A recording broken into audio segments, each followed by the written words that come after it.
Yeah. Okay. So welcome to Principal's Coffee. I'm joined by Rebecca Bear, Vice Principal, Assistant Principal. I've tried to rotate through our assistant principals the first couple coffees of the year. I think Rebecca's been in before this year, or before at one point this year. So she's joining us, and she's going to help monitor the chat and admit anyone who comes in a little bit late potentially. So thank you for spending the Friday before spring break with us, talking about all things Mountainside.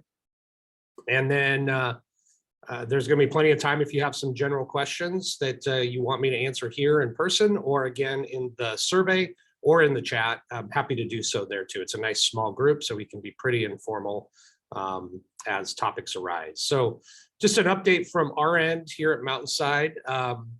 We feel really good about the momentum that we have recaptured as we head into spring break. I think we're all looking forward to spring break. But different than heading into winter break, where I think we're all like, oh my gosh, we need to get to winter break.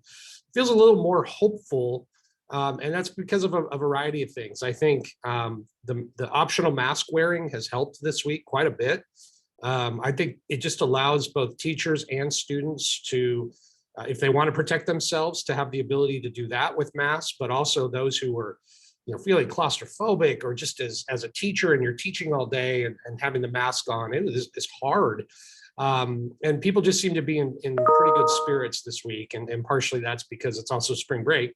So people are excited about that. But it's interesting. I think we've all been a little bit surprised at how many students are choosing to continue to wear masks. Although the survey data the district sent out sort of implied that it was going to be a fairly equal split. And we're seeing probably a 60-40, 60% of our kids choosing not to wear masks, about 40% choosing to wear masks. Some of them choose to wear it at different times, or are off and on, but by and large, it's gone really well this week. And I think kids are feeling pretty comfortable, and staff are comfortable. The district's had a campaign about either way, it's okay. So we have posters up in the halls, and I haven't heard of any sort of issues with kids making fun of choices that they're making either way. So that's good. And we hope to continue that momentum after the break as well. We also have some really positive momentum. We had a great run this last week with our boys basketball team, making it to 5th place at state, history making, highest finish they've had in our 5 years. And it's always fun when a team sort of catches fire like that, and the school rallies behind it. We had tremendous student support at Central Catholic when we played there. And then when we beat Cleveland in the first game at the Child Center, was kind of one of those magical moments as a community that you love to have. We came up short the next 2 games, but was a lot of fun for our kids, and gave them a taste of what that feels like. The girls made it a couple of years ago, but it was literally the last game before the pandemic shut everything down. I think we beat Southridge to get 5th place-ish. They never did a final game, so we never knew what place we got. But after our game, it was over. So our kids couldn't even go to watch it because of the pandemic. So this is our first experience. And then the musical just closed on Saturday to record sales, as well as just a lot of compliments to our kids, the orchestra led by Kevin Goff and Blake and Angie Goodling. And so that was a real high point too for our community and our kids with the musical. Pretty excited to see where these kids go with next steps in terms of play. We have another play in the spring, and then obviously next year. So things are really starting to roll in a positive direction. Couple of things go ahead, Lori. Just really quick. I just wanted to say, is it at Central Catholic, was it Natalie? Was she the vice principal that was there? Yeah. I just want to say she did an absolutely fantastic job of working with those students that were there in the student section and keeping them positive and appropriate, but still letting them be obnoxious. I just thought she did such a great job. I will share that with her. Thank you for not complimenting me on that, Lori. Did you see me going over? I did see you have to rush in a couple times, but I'm going to go ahead and give her 90% of the credit. Oh, thanks. Yeah, I appreciate that. I'll make sure to let her know. That was a stressful game. That gym is so small, and we are all on top of each other, and our kids are right there. And So we had to have some conversations on Monday with some of our student body about like what's okay, what's not okay. And we were a lot better, especially considering what Cleveland said to us at the end of our game. That was not good. So I was pretty proud of our kids at the Yeah, tournament. it was great. I was sitting like she was right in front of me, and then the kid who leads the student section was like, we were in a little triangle. So I got first up close. She did a nice job. Did you say the kid that leads the student section? I think that's a self-appointed position that he appointed. It may be self-appointed, but he does it with gusto. Yes, he does. Yeah. Thanks. I will pass that along. I think by the end of that, we were both exhausted. By the end of that game, it was stressful. So were the parents. Yeah. So some big things that are coming up. In fact, as we speak in the next 10 minutes, the students are going to be receiving their course selection materials, which we used to call forecasting. We no longer call it forecasting. We call it course selection. And the reason for that is we want to be very cognizant of the fact that forecasting does not translate into many languages. And so when we put it out through our parent square, it doesn't translate. And so some of our parents don't know what that means. So we've changed it as a district to course selection, but it is students selecting their courses for next year. So they're getting their materials here during advisory in the next 10, 15 minutes with the idea that they'll have time both over the break, but also when they come back. Some go-getters will want to get right after it, but there'll be some time after the break for them to talk to teachers, whatnot, about the courses that we would like them, or that they would like to take and sign up for. Our incoming ninth graders already accomplished that, and I think the forms were due last week. So we're starting to build towards next year. We also had IB night this last Monday night. It was an informational night. We had a 10th grade and 9th grade IB night, or IB session Wednesday. Unfortunately, we had to turn away the 9th graders because we had so many students show up for it. So we'll have to plan a 9th grade informational meeting for those students who are interested in the full IB. That's a good problem to have, that we had so many kids show up. So Rebecca was at both. Rebecca was at the IB night on Monday as well as Wednesday's session. Is there anything you want to add about IB, or maybe there might be some questions regarding IB from our parents here? Yeah, I'm happy to answer any questions. Monday night, it's really geared towards 10th grade parents with students that are going, we call it IB night, even though all 4 years of our school are IB. I think that's an old, like a throwback. It's really diploma program night. It was meant for 10th grade parents and some 9th grade parents who have students that are interested in the full IB diploma in the junior and senior year. So it was really geared towards those parents. And then the student session was geared towards kids who might want to do the full IB diploma program in the 11th and 12th grade. So, and we've got some IB testing coming up, and, maybe we can talk about that later. But yeah, I think, if anybody has questions, Brooke Mayo and I are both available for any additional questions that parents have. And if you did not make it to that night, I think Brooke is sending out the slides. It went out in a parent square, but she's also going to be sending the slides, I believe, in the MAV Express on April 1st. So if parents are interested. Yep. Any questions related to IB that any of you might have? And again, you can put it in the survey as well. We will get back to you on that. Something that has opened up because we've now opened up a lot of our events with the change to COVID protocols on Monday. We were going to have a virtual curriculum night on Thursday, March 31st. So the Thursday after spring break. That is now going to be an in-person curriculum night, which we're pretty excited about. So we can really get families back into the building, in particular our incoming 9th graders. We know our current 9th graders never had that opportunity, and I think it's been a little bit of us are chasing our tail to get kids acclimated to Mountainside, to get parents acclimated to Mountainside. So we really want to have the opportunity to have all parents and kids come that night, but in particular our incoming 9th graders. And it's going to be both a curriculum fair. So we'll have tables of all of our departments represented, where it'll be informally parents and students can ask questions. We'll also have, it's sort of us putting our best foot forward with clubs and activities and athletics. Impact is going to have a table selling gear, pretty sure.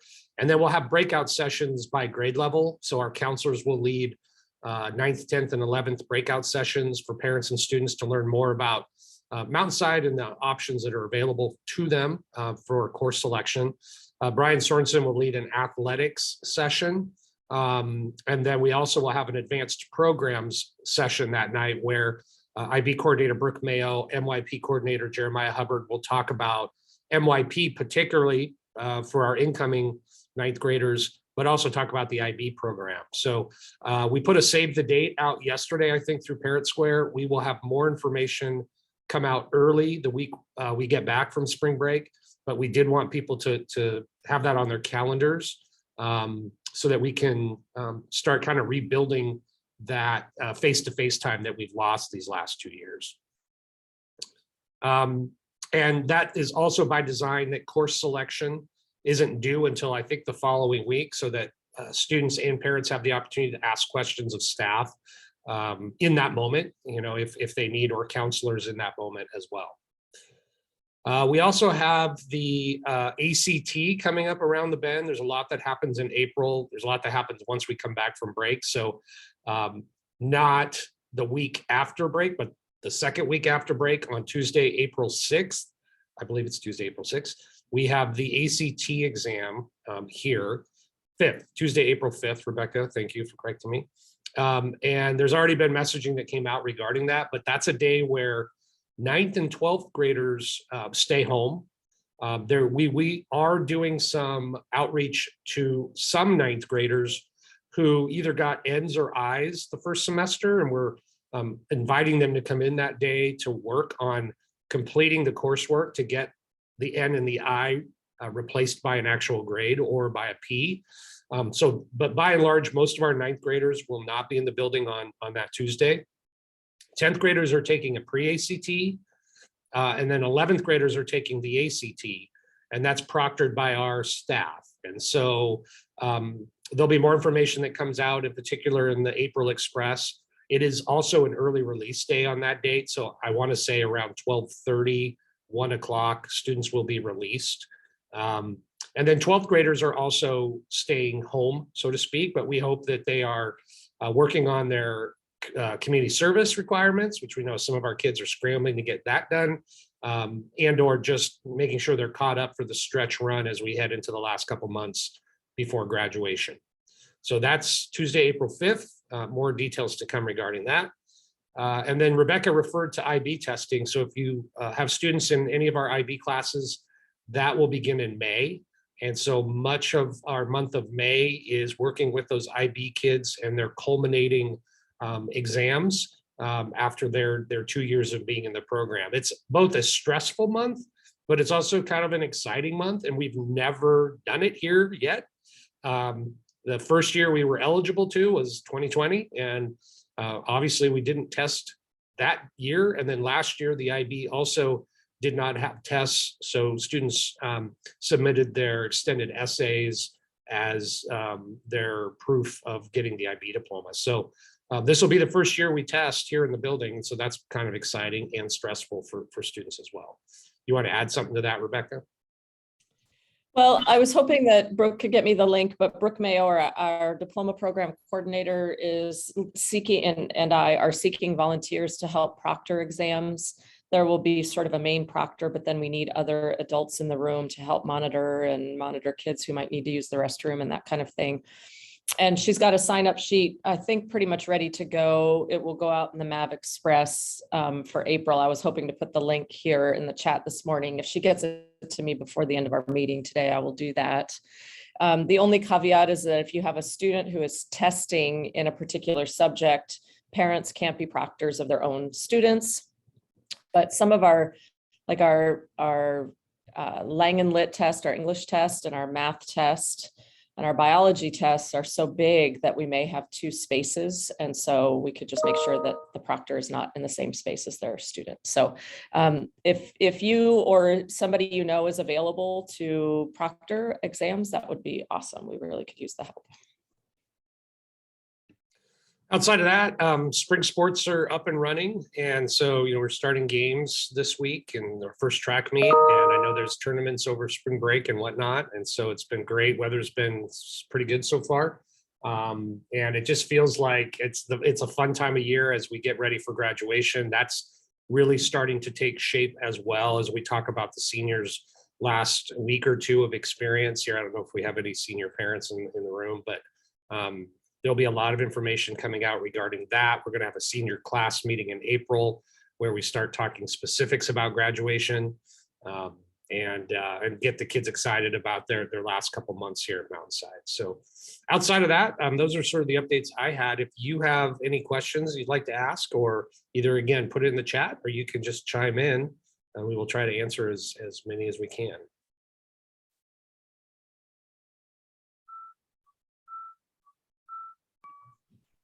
If you don't have your chat open, I was able to put the link in the chat. Brooke just sent it to me, so. I'm sure you've also gone through the impact volunteer coordinators too. Maybe. Yeah, Rebecca.